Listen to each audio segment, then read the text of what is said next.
Number one podcast. I am your host, Coach Jake. Happy to see you guys. What's up, Kendall Jordan? Happy to see you, bro. Just waiting for everybody to roll in on the chat. Today, I wanted to talk about it's not what you know, but it's who you know. So I want you to start thinking about who do you know, right? What's up, MTMG? L Perfect Perkins. So we are on two different Facebooks. Both Facebooks have 40,000 people. YouTube, I think, has 10. I better check that number. Instagram's got 22. Twitter, 6,000. Twitch, I have no idea. Like 5. I barely do anything on Twitch. Is anybody on Twitch? I don't even know if that's worth bothering. I should bother being on. What's up, Mikev? Mikev AV. So listen, man. It's really about who you know. Hey, what's up, Kendall? Okay, so you should know it is about what you know and who you know, right? What's up, Stellar Steven? Dropping in an Ichiban. Yeah, dude, number one, right? What's up, Marco? Happy to see you. Scientific Wrestling Canada in the house. Bulldog Strength UK. Everybody popping in for a second. So, it's there's this adage that it's not what you know, it's who you know, but it is what you know and it is who you know. They're both. It's like one of those things saying, oh, don't work hard, work smart. No. Work hard and work smart. Then you beat both of those guys. And same thing. The guy who's more worried about what he knows, you're going to get beat by the guy who's more concerned about who he knows. But you're going to be both those guys if you know what you're talking about and you know the right people. It's just how it is, man. This is the funny thing. I'm a guy that likes to take on hard causes. That's why. Yeah, what's up, Marco? Happy Thanksgiving to you, dude. I know, what was that yesterday for you guys? Canadian Thanksgiving. Happy Thanksgiving to you. Yeah, I'm one of those guys that likes to take on hard cases. Of course, I had to take on the case to prove to the world that Catch as Catch Can is, in fact, the greatest martial art combat sport the world has ever known, and it continues to be. It's a hard case in today's world. I'm right, so I'll win, but it's still a hard case. It's definitely the minority position. I got involved in politics as a libertarian, third party, no chance of winning. So I like to take on these difficult cases, right? And, one of the things that I wish I would have learned earlier, but I did learn it in time. When it does come down to what you know and who you know, I do think that maybe you should prioritize who you know above. And I'm going to explain why. I can use Scientific Wrestling as an example. I can use Number One Coaching as an example. Now, before we get into that, of course, you guys hit me up in the chat. You got questions, you got comments, whatever, man. Just say something, man. That's the way that I communicate with you people. I do want to do a recap because on Friday, talking about who you know, I was very fortunate. You guys get for you on Instagram, and I think I posted on Facebook, YouTube. Maybe I need to post it up in shorts. I'll post it up on YouTube short. But on Friday, I was able to have lunch with none other than the king of pro wrestling. Do you guys even know who the king of pro wrestling is? Let me put it this way. He's the king of pro wrestling. He's a former king of Pancrase, beat Ken Shamrock for it, and a founder of Pancrase. Also a wrestler with the pro wrestling Fujiwara Gumi. You know who I'm talking about? Stellar Steven says, I was about to ask you, how did you meet up with Suzuki? Okay, so Stellar Steven keeps dropping all this fucking Japanese, man. You're pushing the limits of my Japanese. Kaze Ninare, I have no idea what that means. I know Doitashe Maste, and I know how to say a couple dirty words. I pick up on girls in Japanese, all the important stuff. I count to 10. I know a lot of the judo terminology. That's about it. Um, uh, anyway, to your question, Stellar Stephen, he was booked on. So he's doing a tour of the United States. Like he did one, I think, in 2021 or probably 2021. He did a tour. That's when he did like AEW. He did Bloodsport for Barnett for Josh. Stellar Steven says that is Suzuki's theme peaks at the Kazaninare lyric. Oh, I see. Okay. Thank you, dude. So you even know all this stuff that I have no clue about. Anyway, to your question, Stephen, who is joining us on YouTube. So thank you for joining us on the YouTube channel. It is he's doing another tour. And I think I talked to him. He said he booked 10 different events. And the first one was with my friend Nick. Nick has his own wrestling promotion. It's called Lucha Libre and Laughs. So in between wrestling matches, there are comedians that come on. So it's very much similar, actually, in fact, to a promotion I worked for in the early 2000s called Incredibly Strange Wrestling, which was like a comedy wrestling gimmick. But instead, in between the matches, they had punk rock bands like No Effects and I don't know, some of these bands you probably never heard of. Anyway, so my friend Nick, I think he's a blue belt in jiu-jitsu. I'm probably getting this wrong. He also runs security at the event where it was held, at the venue where it was held. And so he's really into pro wrestling. He runs a great podcast. If you haven't heard it, it's the Pro Wrestling History Nerds podcast. Of course, they've had me on talking about Frank Gotch. And it's a great podcast. He's super knowledgeable. And he actually, you guys might know him for those of you, especially on YouTube, that have Googled or searched YouTube for Shoot Pro Wrestling 2. He's the commentary, like the guy who's really good on commentary. Both guys were great, but Nick is just outstanding. He's just a wealth of knowledge and great guy. So anyway, he was the one. He was like, dude, I don't know what to do with this guy. You want to take him out the days around? I'm like, of course, dude. Of course. The funny thing is that I had originally, now here's the thing, guys. After I did the Fujiwara seminar in 2006, I wanted to bring Suzuki out, and I had him booked in 2008. I had him booked. I had a gym in San Juan Capistrano. He was going to come and give a seminar, and I did the same hoopla I did for Fujiwara, Billy Robinson, all these guys, and not a single one of you guys booked. And I had to cancel because there was not a single person that signed up. That is the challenge of being that far ahead of the curve. So being 14 years ahead of the curve, yeah, great. It is cool to be number one, but sometimes it's very lonely because nobody else even knows what the fuck you're talking about because you're just so far ahead. And people, they're just clueless. And then by the time they come around to it, the guys have passed on or are dead or retired and not interested. And I try to do the best I can. But anyway, I was very, very excited. So Friday, took him to lunch, hung out with him. We just kind of talked and, shared stories about mutual friends, like Josh Barnett and Fred Shamrock, Carl Gotch, these guys. It was really nice. Very, very cool dude. Very cool dude.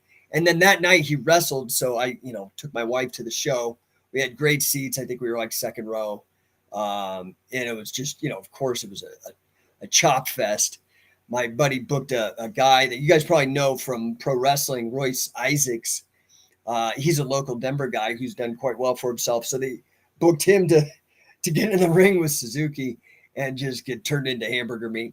It was a great show. They sold out. It was fantastic. It was a fantastic show. So that was my Friday. And then Saturday had the birthday party for a buddy of mine that I know through the 10X community, through the Grant Cardone 10X community. In fact, he's got like the top 10 podcast, and he had me on it. We did the interview months ago. He said it's going to air sometime this month, so I'll keep you guys posted. It's called the Think Unbroken podcast. You can find it on Spotify or wherever you get your podcasts. Think Unbroken. And it was his birthday. So we went out with him, met a ton of great people, went bowling. He's a very interesting guy because I don't know how many of you guys really know about Grant. Throw up a GC in the chat so I know if you guys know anything about Grant Cardone. So, I partnered with him. I'm an affiliate. I'm a licensee with Grant, right? And I held a meetup here in Denver just to meet like-minded people. Yeah, of course, you know who he is, Marco. I'm always talking about him, but you knew beforehand too. I know that Grant was a big important part of your life in terms of helping, and he was for me too. So anyway, Michael and I meet at this meetup I hosted, and Michael, have you guys ever seen GrowthCon? By the way, if you haven't seen GrowthCon, come with me. I'm going to make 2 predictions because Grant never tells. Like last year, he didn't say who was coming to GrowthCon. And he had Dave Chappelle and Donald Trump booked. Chappelle couldn't make it. We went to a birthday party with T.I. Like it was like just a couple hundred people. It was amazing, dude. And Flo Rida and anyway, yeah, he's amazing. Marco, Scientific Wrestling Canada says, yes, sir. He changed my life about personal accountability. 100%, dude. Like he's just an amazing dude. So anyway, at GrowthCon, they do this thing. It's like a pitch fest. It's kind of like a Shark Tank, right? And so they pick like 10 people out of the GrowthCon's insane. He filled Marlin Stadium with like 30,000 people on a Super Bowl Sunday in direct competition with Super Bowl a couple years ago. He filled Marlin Stadium. The guy's like supernaturally great. Okay, like magical. Anyway, so this GrowthCon, which is the one like at Marlin Stadium, last year was in Miami. This year it's going to be in Vegas. And Michael Unbroken, who does the Think Unbroken podcast, he won the pitch fest thing, which is like this total feather in your cap because one of the few people that Grant actually wrote a check to instead of collecting a check. He gave him 10 grand to fund his business and start Think Unbroken podcast. It was his birthday. So hung out with him. Fantastic time. If you guys are interested in going on to GrowthCon, hit me up. I got the tickets. Here's my prediction. I'm not guaranteeing this. Here's my guess because it's in Vegas this year at the MGM. My guess, because he never released the guest list. Like last year, we didn't even know who was coming. And I paid $10,000 a ticket for me and my wife. Like we went diamond, right? Which is like the highest, the best seats in the house. And you get all this VIP treatment. It's like sick. It's so amazing. Anyway, my predictions for this year, and I may be right or I may not. I don't have any insider information. My predictions this year, because it's in UFC. I just leaked it out. I have no idea, but my opinion, because it's in Vegas, he's been doing work with the 10X Health Systems with Dana White. I have a feeling Dana White is going to be at GrowthCon this year. Very, very excited. Hit me up. Let's get some tickets going. Let's get you, again, talking about who you know. You got to get in these rooms and meet these guys.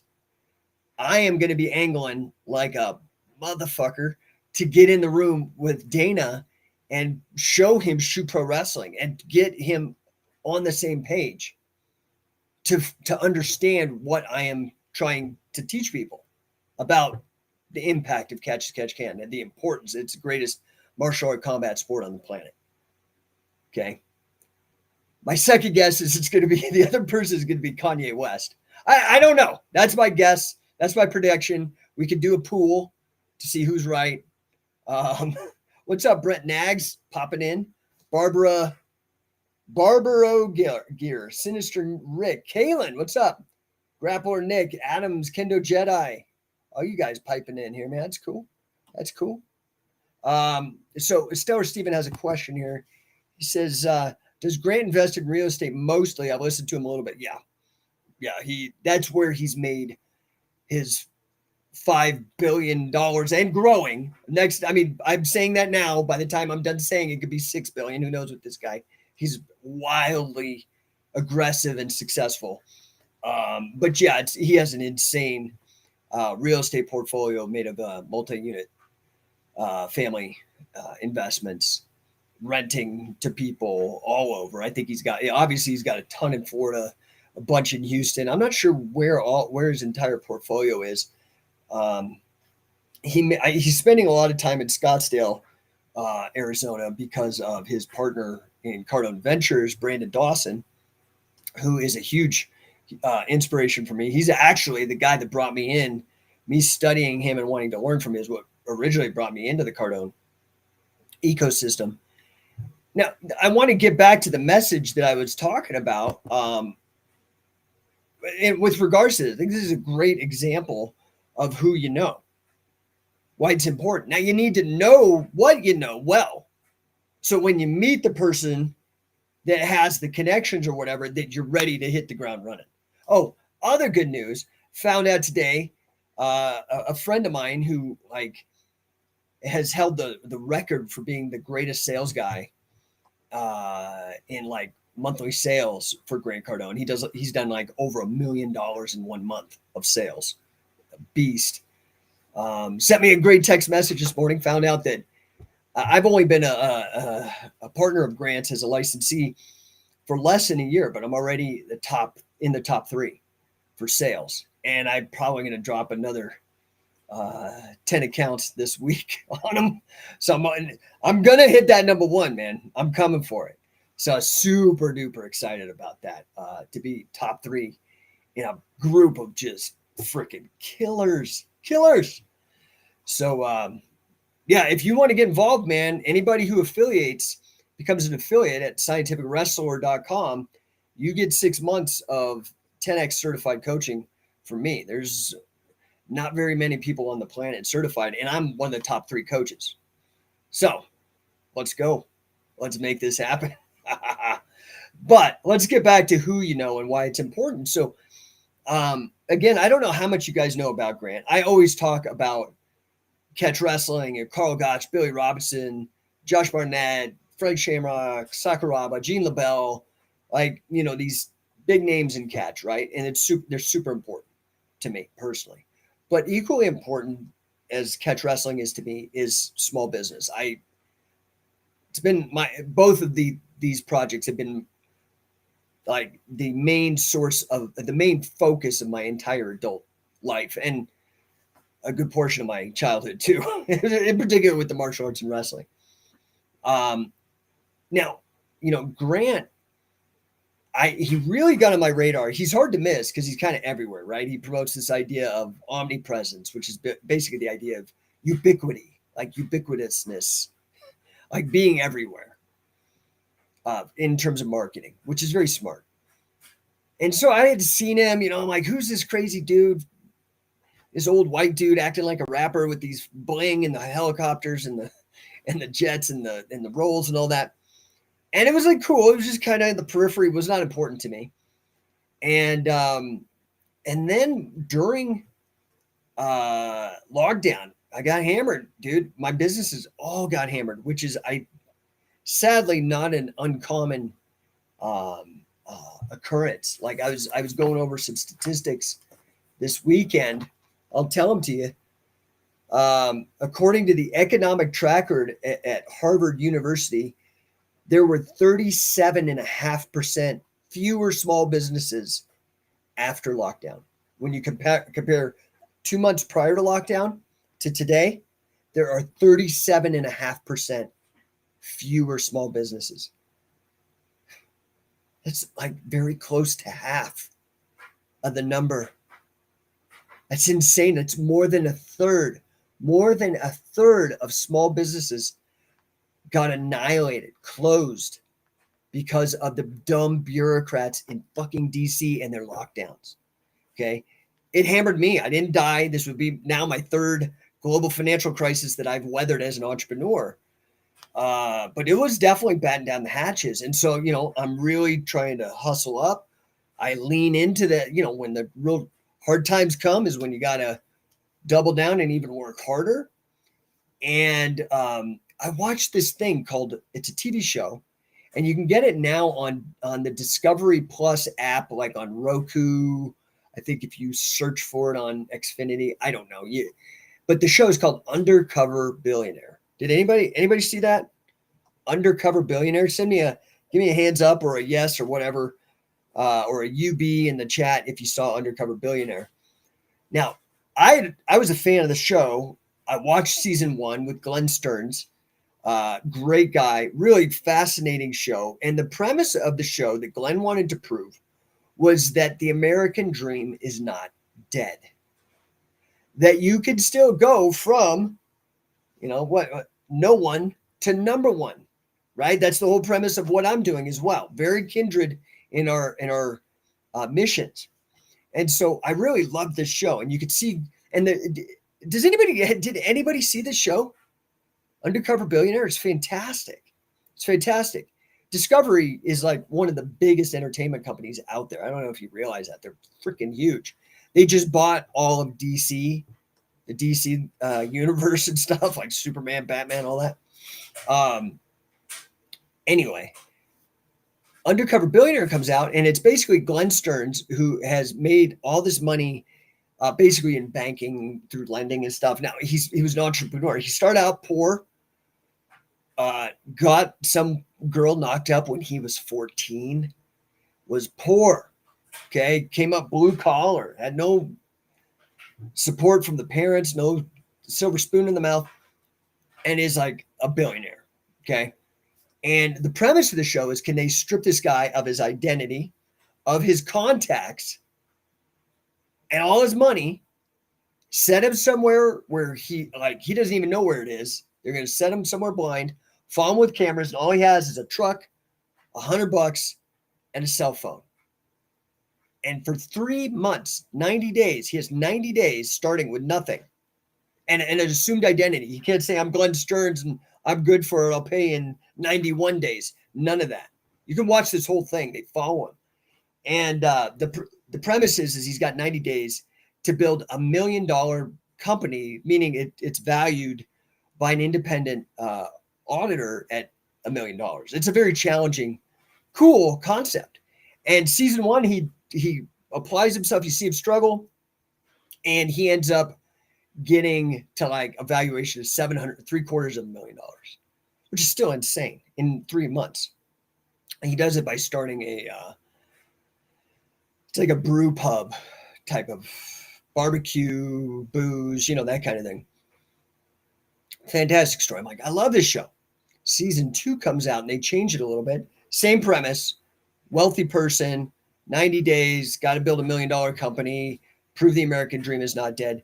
But this season, they add 3 people, right? And I cannot remember the names of the other 2. They were women. Monique, and she is the ex-wife of Timbaland, the music producer, and like a good businesswoman on her own. She gets sent to like Seattle or something like that, up in the Pacific Northwest. And then this other woman, this blonde woman who's a real estate developer, she gets sent to Fresno. And then the third one is Grant Cardone. And he actually gets sent here to Colorado, where I'm at. But in Pueblo is really like, I don't mean to diss Pueblo because it's cool, but it's definitely not where people want to be in Colorado. When you come to Colorado, you're not going to Pueblo. That's like probably the last on the list. It tends to be kind of decimated. One of the words, I'm not saying this, I'm just saying what other people say. A lot of people use the word armpit when they armpit of Colorado when they describe Pueblo. That's not to say there aren't nice areas and there aren't great people. I'm just saying this is a rough area. And Grant gets dropped down in Pueblo with no money, no contacts, and a beat up old truck. And here's the kicker. During lockdowns. You've got to watch this show. It's unbelievable.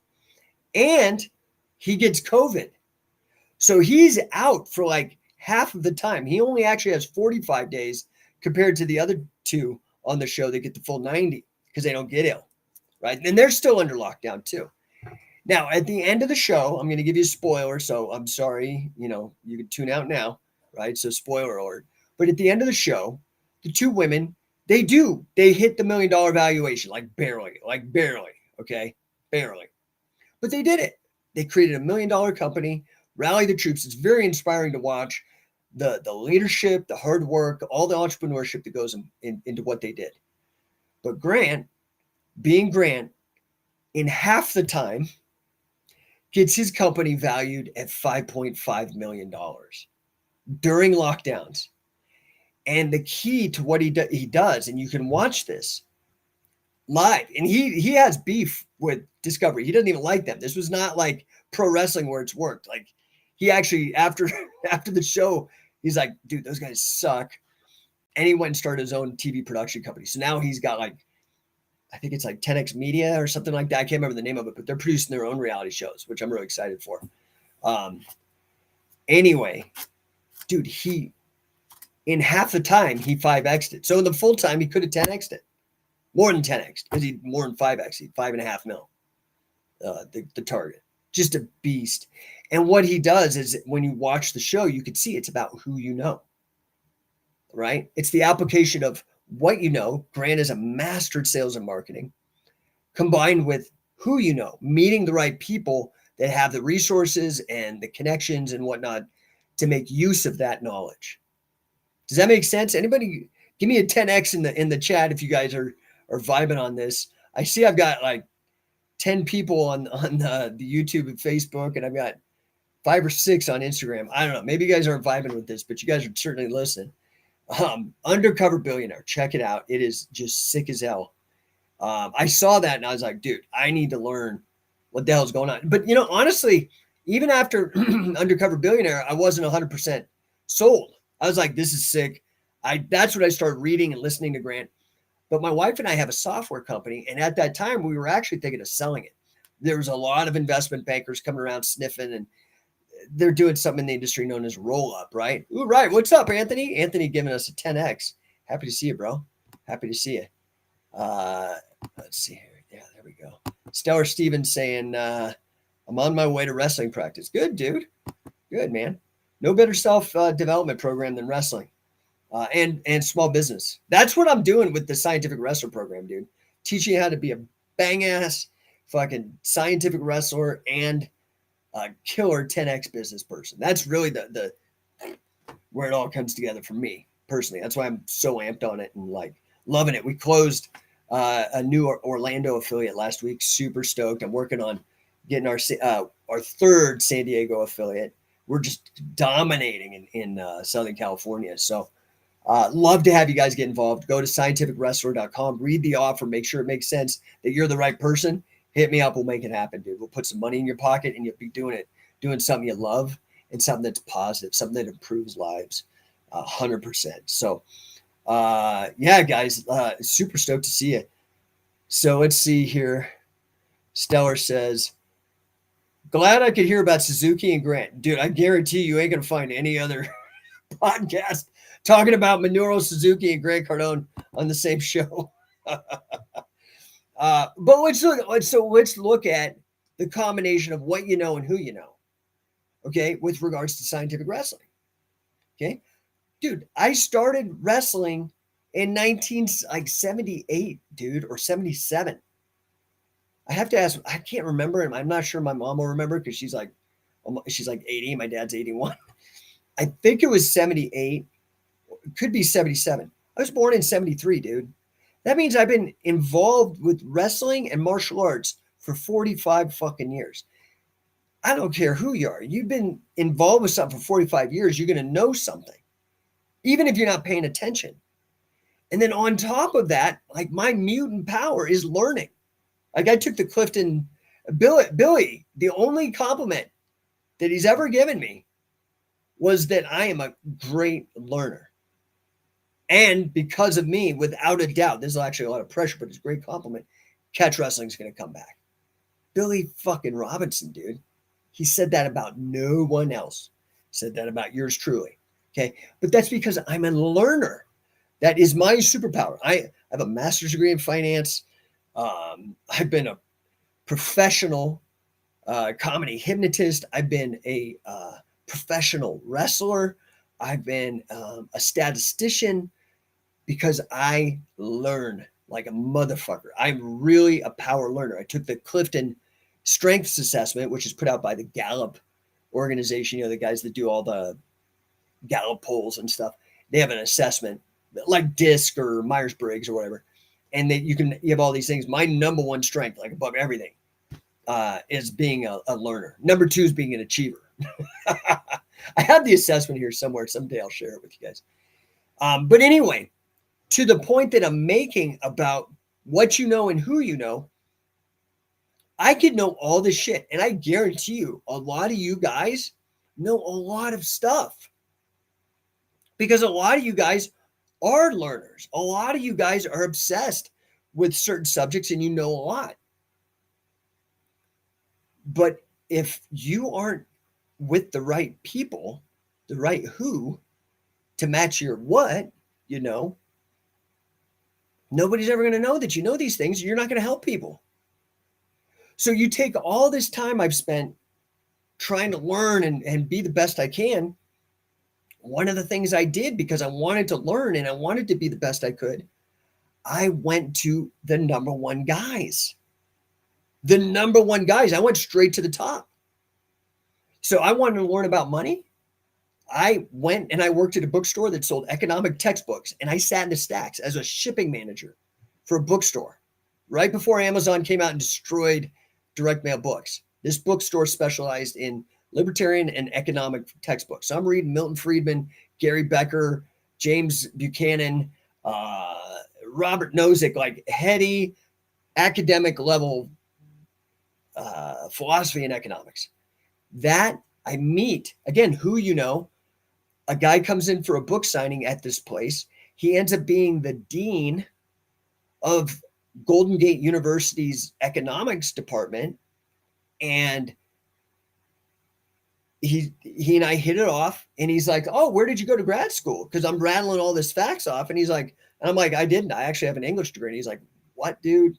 Holy shit. You need to enroll in grad school for this." And I was like, all right, sounds good. And because he was the dean, boom, was easy for me. So it was the marriage of me knowing what I was talking about very well, so much so that the dean of an economics department was impressed, right? And when I met that guy, boom, I get right in. Now I'm in the econ department, and I'm going to be real with you, it wasn't challenging enough. The economics, it was applied economics is what I was getting my master's science in, but it wasn't challenging enough. And so I actually went to him. I said, dude, this is great. Okay. But I need to grow. I don't just need a signature or a certificate saying I know something, because I already know it. And if I can convince you and you're a fucking dean of a economics department, I don't actually need the certificate to prove this to anybody. I need to grow. And I was like, what's the hardest thing you got? I said, financial engineering. You guys YouTube or Google financial engineering. It's very, very, very difficult. I would argue to say it's the most analytical and difficult subject in finance. Okay. It's financial mathematics, obscure financial instruments, synthetic securities like derivatives, and risk management and statistics. Like, it's very heavy, and a lot of computer programming. Way outside of my comfort zone. Graduated 2002 with my master's. Okay. I went all the way to the top. When I wanted to learn how to wrestle, I did the best I could. So when I was a kid, I didn't do this. I just went to like the strip mall McDojo for karate, got my black belt at 15. When I was in Pee Wee wrestling, just small town, Aurora, Colorado, little Pee Wee wrestling squad. It's cool, but I'm pretty sure none of those guys were like legends. But when I got older and I got serious about it, I was like, okay, how can I do this? I shot my mouth off to one of my roommates who was a green belt in judo. Thought I was a tough guy because I was a good puncher, but I never really fought under grappling rules. Like, we had a boxing contest. We had a half pipe in the backyard in college. We had a boxing contest. it was actually my birthday party, and they threw this boxing thing because they knew that I was good at boxing. And dude, I killed everybody. I killed everybody. Like just knocked him out, right? Or knocked him down hard. And so, but one of my roommates was like afterwards, he's like, yeah, well, let's just go like actually fight in the backyard. And I was like, oh, dude, I'm gonna kill this guy. And it didn't go down that way. He was a green belt in judo, and the second he put his hands on me, I was all over the fucking place, being thrown. The next day, I was down at the Boulder Y, learning from a USA senior national champ named Bern Bush at the Boulder YMCA judo. Okay, that was the best guy I could find at that time. Then that same roommate and I saw the UFC was coming to town. It was 1994, UFC 2, at the very beginning of things. And he and I went to that. I was like, oh, fuck. At that point, I still didn't know. I had never seen Pancras. I had never seen, because there was no internet back then. I had only seen this, and it was mind-blowing. So I went and I studied jiu-jitsu. I picked up and left college. This is before I was, dude, I had a bachelor's in 95. I graduated University of Colorado with an English degree. Totally useless in terms of making money, but I didn't care. I moved to San Francisco, one of the most expensive towns in the United States, if not the most expensive town that year, because that's where Carly Gracie, who, when I did my research, that guy was the top guy to learn from, like the top guy, Carly, in San Francisco. And I went there, dude, I was making no money. And in 1995, I was paying $200 a month for jiu-jitsu to be with the best, to learn. Okay. And I was there for about 2 years. And then Kurt Osiander opened his place. Half Gracie. And Kurt Osiander was really the guy who was teaching there. I never even met Half. In the Mission District, went down there for about 6 months. And at this point, I was like, this isn't the right fit. It's not quite what I want. I thought it was. And I went to the best, and I was like, not quite. At that time, so I'm now a Ronin, going just training wherever I could train. And I'm dating this girl who is a stripper, never getting a serious relationship with a woman doing that job. They're too distracted. That's my experience.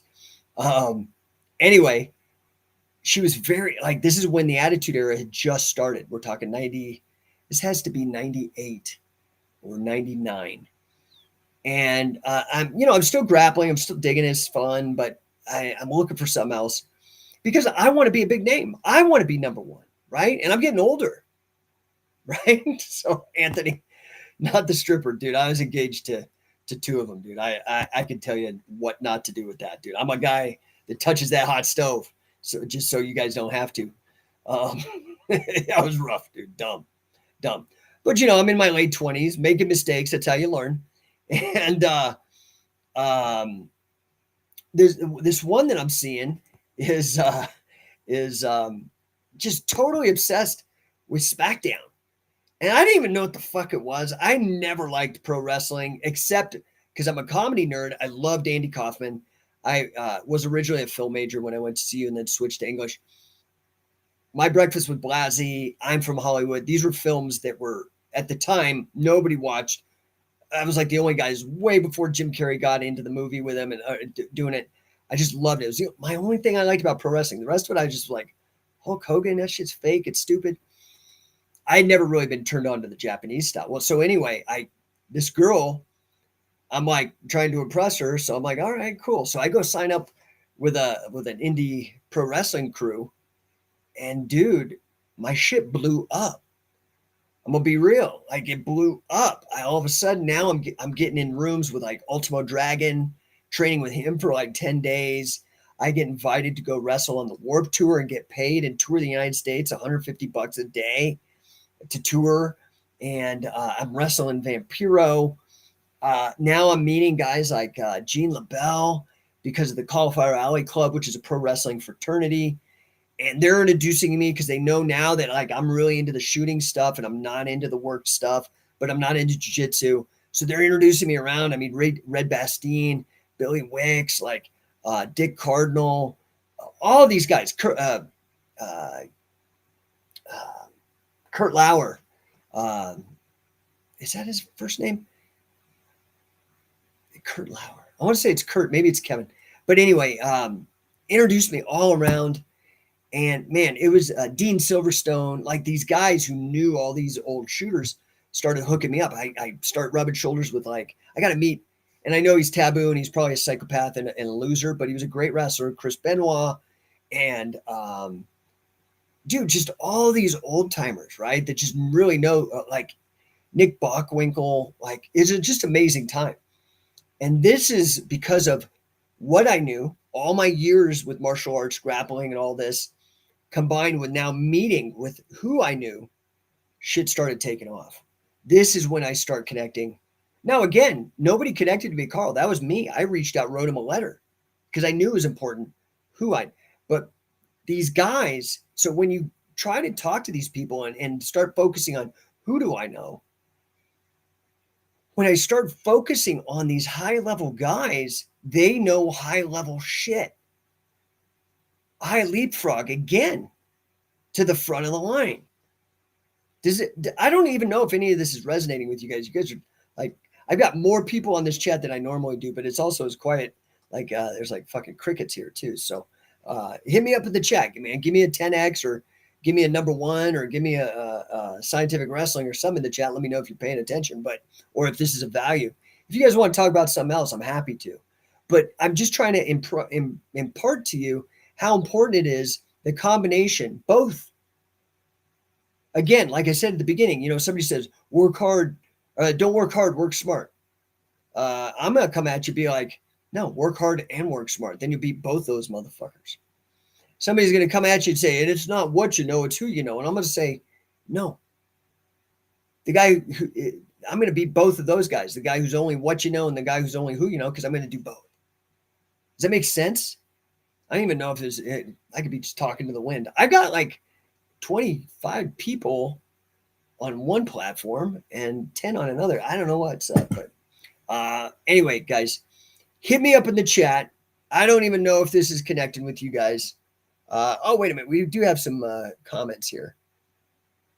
Oh, yeah, Marty Jones. Dude, Marty Jones. Do you guys even know who Marty Jones is?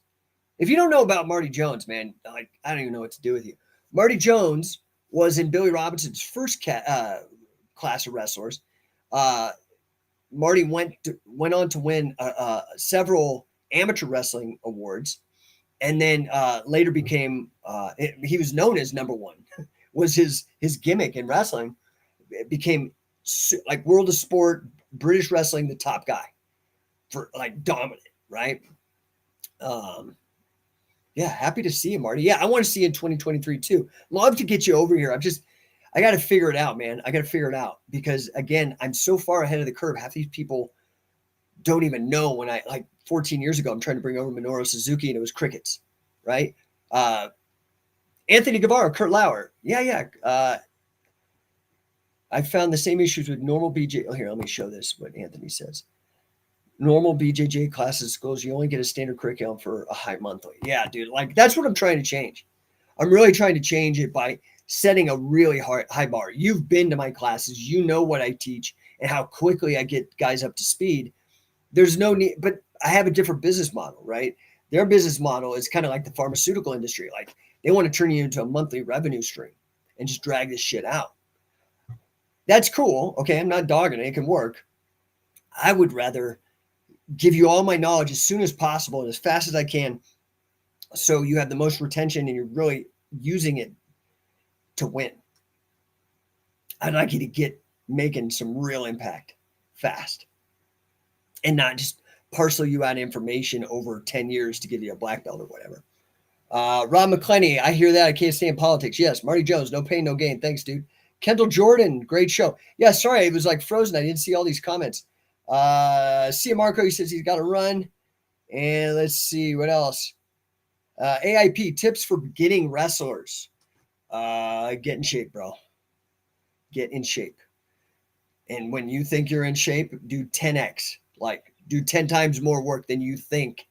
Go start hanging out with some wrestlers and try to hang with them. That would be my advice first. You need to see if you actually got it in you. A lot of people want to be a wrestler, but then when they actually get into wrestling, it's like, fuck, that is hard. And you get hurt, and it just takes a certain breed. I'm not saying this to discourage you. I'm saying you definitely should challenge yourself to do it. You should. Everybody does all this fucking hard 75 and shit. I'm like, I don't know. I guess it's good for them. It's good for them, right? Like when everybody started doing CrossFit, I'm like, you guys are just catching up to like this level of intensity. and dude, that's a half-hour class. Wrestling is like 90 minutes, 2 hours. Like, I don't know what to tell you guys. 356 DLM says tips for a 34-year-old that never wrestled, learning for jiu-jitsu. Okay, dude, it's not selling if you believe in what you're doing. I would go get my instructionals at BJJ Fanatics and read it. Everybody's like, man, this is the craziest shit, and you don't have to be super athletic. Okay, so I'm not saying you're not athletic. I'm just saying like you're 34 and you're late to the party, but you're still hungry. That would be my best advice. And go start with the takedowns, get good at the takedowns instructional, and then start on the submissions, and then move into the Nelsons, right? Kaylin says, actually, I was always told, unlike the American wrestler, the British ones can really fight. Yeah, for pro wrestling. Yeah, pro wrestling, I'd say the opposite's true for amateur wrestling. Not to knock, but honestly, the only guy I've ever heard that I know of that had a chance with getting a big medal for Olympics was Billy. That was Tommy Hayes put him over for that. Kaylin, I grew up watching Marty Jones and then Finley. Finley's a badass motherfucker, dude. But, you know, he's working with Marty and these other guys that are just legit tough as hell. Anthony's on, where are you? Oh, Facebook. Fantastic education from standing to close, submission and pin. Yeah, thanks, dude. Yeah, I mean, it's taken me a long time to put this together. And I've paid a lot of prices, dude, from monetary to injury to time away and travel and blood, sweat, and tears, man. I'll tell you, a lot of people talking shit, dude. It's just, but whatever, man. I don't give a fuck. I'm on a mission. 356 DLM. I've got lots of them doing okay in jiu-jitsu in general, but can't shoot. Okay, so let me just tell you something, dude. In amateur wrestling, dude, you're probably too old to be any good at shooting. I don't want to discourage you, and you can learn, but it's going to take you a lot of practice. And a lot of the practice is beyond the muscle memory is the timing. And this is honestly why I don't even teach shooting, because I was taught not to level change when there's submission or punches and kicks involved. You want to approach it more like Greco-Roman. I think this is why we saw the first wrestlers to really come in and dominate came from a Greco-Roman perspective. Guys like Linlin, Couture, those guys came in because they had great upper body wrestling. So they didn't change levels and end up like a goat. Ben Askren ends up on the bad side of highlight reel. Meanwhile, this guy's like one of the greatest to ever walk the planet, right? It's sad because he changed levels. So you got to start thinking, you just got to be strategic about some of this. And again, this is why you go to guys, and what I've spent most of my adult life doing is going to these guys like Wade Chalice. Again, #1 Guinness record, verified, most pins wins in all of wrestling. I mean, insane, right? Most wins over international champions, most over national champions, that kind of stuff. All trades. Join, what's up, Nicholas? What's up, Club Omelette? Chronicles of the A-Genes. Oh, Wesley Curry II. Oh, yes. Don Nosferatu. Yes, thank you, dude. Thank you. Bring the hate, you fucking moron. Bring the hate. That makes me more money, dude, you fucking idiot. Wesley Curry. What kind of fucking name is that anyway? Oh, my God. Blocked. Biatch.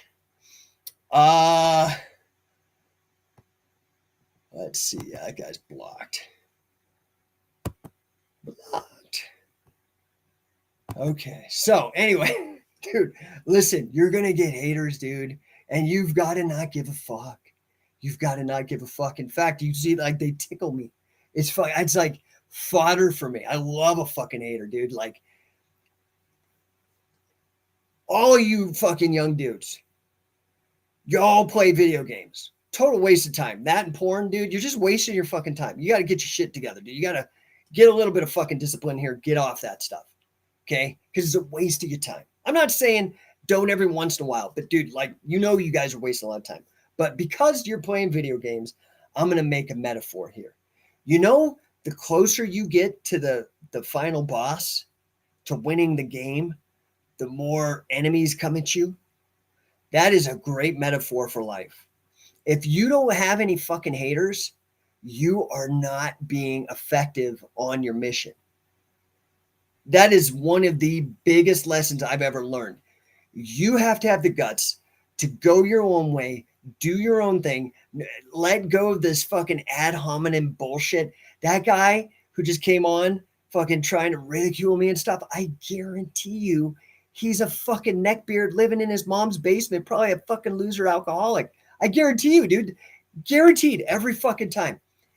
All the guys that do work with me, Wade Chalice, Carl Gotch, Billy Robinson, Frank Shamrock, Harry Smith, Josh Barnett, like, dude, Grant Cardone, like all of these guys, the guys that are crushing it, they don't pull that dumb stuff. That's how you know somebody's a fucking loser. And those haters will bring you more money. I promise you. I promise you this. Just don't get sucked into it, man. Don't be bothered by it. It's a sign that you're going in the right direction. 356 DLM says, Roger that. I got Adam Wheeler's, Pat Smith's. Do you have any other recommendations? If Greco can do the job, I'll dive into that. So you do have because you have to understand. So let me give you a little bit of historical understanding. A lot of times I come on here with the etymological dictionary. I just ended up buying the Oxford English Dictionary, now the compact version. It's crazy. Has the history, the meaning of every word ever made. That's probably my biggest lesson I learned in getting my undergraduate degree as an English major. I do think that it also helped me become prolific in writing my books, okay?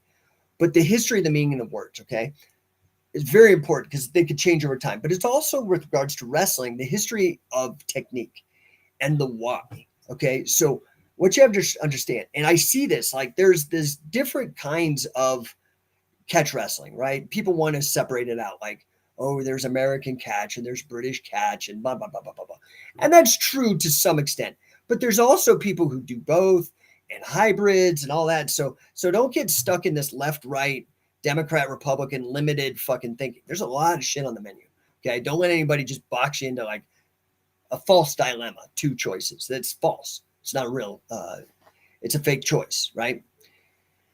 With Greco, the key is to be able, the reason why, so at Wigan, Billy Riley, okay, nobody else, Billy Riley sent the catch guys that he was training, guys like Billy Robinson, over to learn from guys named Gusto Kaiser and these other really good Greco guys to learn Greco, and they integrated it into Catch as Catch Can.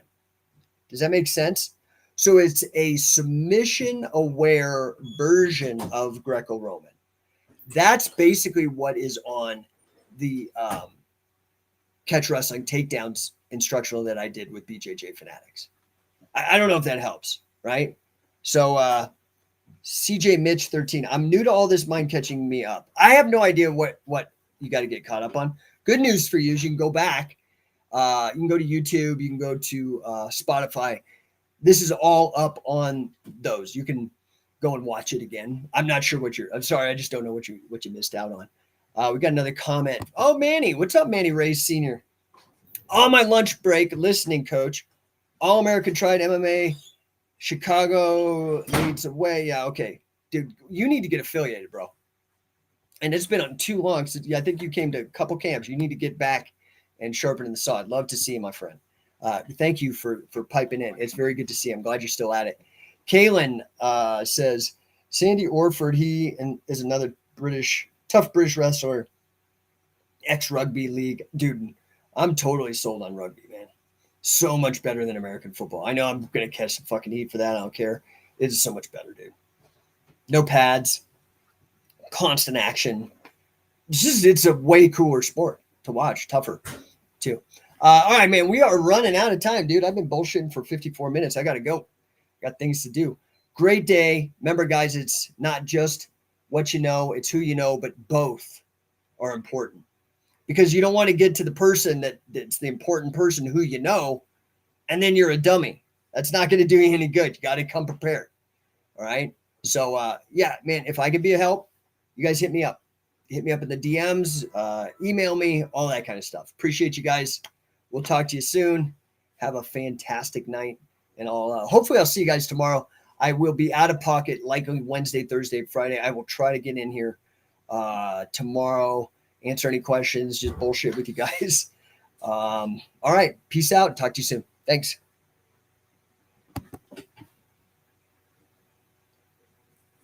So we have to have a conversation With Dan?